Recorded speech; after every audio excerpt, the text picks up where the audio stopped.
चला तर मैत्रिणींनो, कमी अंडे वापरून देखील संपूर्ण कुटुंबासाठी झणझणीत असं अंड्याचं कालवण गावरान पद्धतीने तयार करूयात। त्यासाठी सर्वात अगोदर आपल्याला अर्धा वाटी खोबऱ्याचा तुकडा आणि त्यासोबत 2 मध्यम साईजचे कांदे गॅसच्या ज्वाळेवरच भाजून घ्यायचे आहेत। यामुळे ना भाजीला टेस्ट जबरदस्त येते अगदी गावरान पद्धतीने। पण जर ही पद्धत तुम्हाला आवडत नसेल तर कांदा आणि खोबऱ्याचे पातळ उभे काप करून ते तेलामध्ये फ्राय करून घेऊ शकता अगदी छान अशा डार्क रंगावर।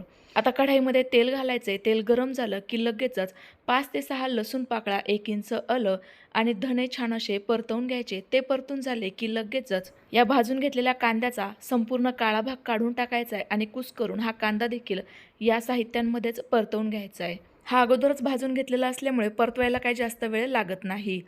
सेम पद्धतीने खोबऱ्याचे देखील उभे पातळ काप करून घेतले। पुन्हा एकदा ते तेलामध्ये परतवून घेऊयात। सोबतच थोडीशी कोथिंबीर म्हणजेच कोथिंबीरचे देठ देखील घातली होती।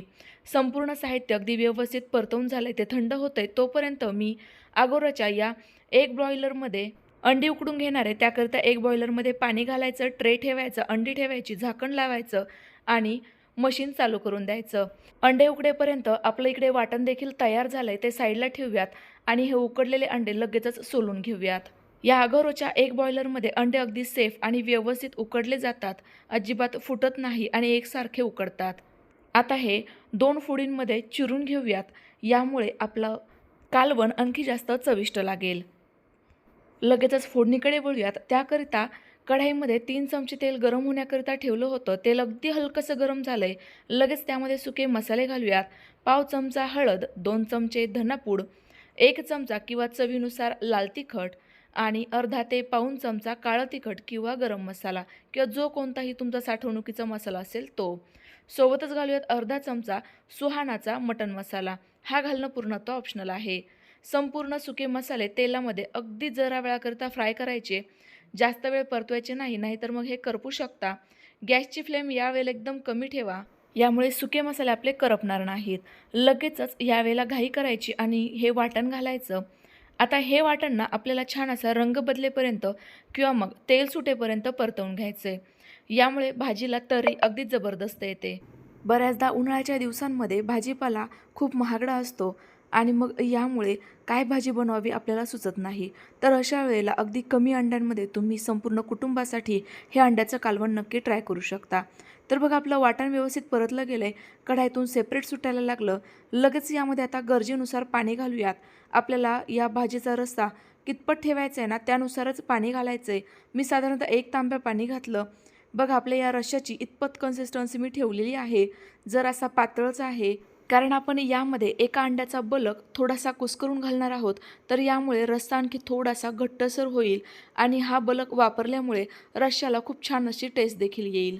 हा व्यवस्थित मिक्स करून देऊयात आणि एकदम कमी गॅसवर जराही झाकण न ठेवता छान अशी खळखळून उकळी काढून घेऊयात। तर बघा आपल्या या रश्श्याला मस्त अशी खळखळून उकळी आली आहे। याला कट आणि रंगही बघू शकता, जबरदस्त आहे। लगेचच हे अंडे घालूयात, कारण ही भाजी मला लगेचच गरमागरम सर्व करायची आहे। पण जर तुम्हाला जेवणासाठी वेळ असेल तर अशा वेळेला फक्त रस्सा करून ठेवा आणि मग ज्या वेळेला जेवायचे ना त्यावेळेला पुन्हा एकदा रस्सा गरम करून त्यामध्ये हे अंडे सोडा। यामुळे आपले अंडे या रश्श्यामध्ये म्हणजेच अंड्याचं जे बलक आहे ते या रश्श्यामध्ये विरघळणार नाही। सर्वात शेवटी चवीनुसार मीठ घालायचं आणि पुन्हा एकदा जराही झाकण न ठेवता एकदम कमी गॅसवर एक दणदणीत उकळी काढून घ्यायची। अगदी झटपट पद्धतीने कमी आणि घरगुती साहित्यांमध्येच आपलं हे अंड्याचं कालवण तयार होतं। अगदी मटणाच्या आणि चिकनच्या भाजीला देखील मागे टाकेल एवढं हे जबरदस्त आहे। तुम्ही देखील नक्की ट्राय करून बघा। सर्वात शेवटी थोडीशी बारीक चिरलेली कोथिंबीर घातली तर तुम्ही बघू शकता आपल्या रश्श्याला अगदी परफेक्ट कन्सिस्टन्सी आहे। अंडी देखील अगदी व्यवस्थित आहेत। ही अंडी चिरल्यामुळे आतपर्यंत संपूर्ण जो मसाला आहे, वाटण आहे ते मुरतं आणि आपले अंडे आणखी जास्त चविष्ट लागतात। गरमागरम भाजी लगेचच सर्व करायला घेऊयात। तयार झालेलं हे अंड्याचं कालवण तुम्ही भाकरी, भात आणि चपाती सोबत सर्व करू शकता, जबरदस्त लागतं। तर तुम्हाला आजची रेसिपी कशी वाटली कमेंट्स करून नक्की कळवा। रेसिपी आवडली असल्यास लाईक करा, जास्तीत जास्त शेअर करा। पुन्हा एकदा भेटूयात। Bye bye.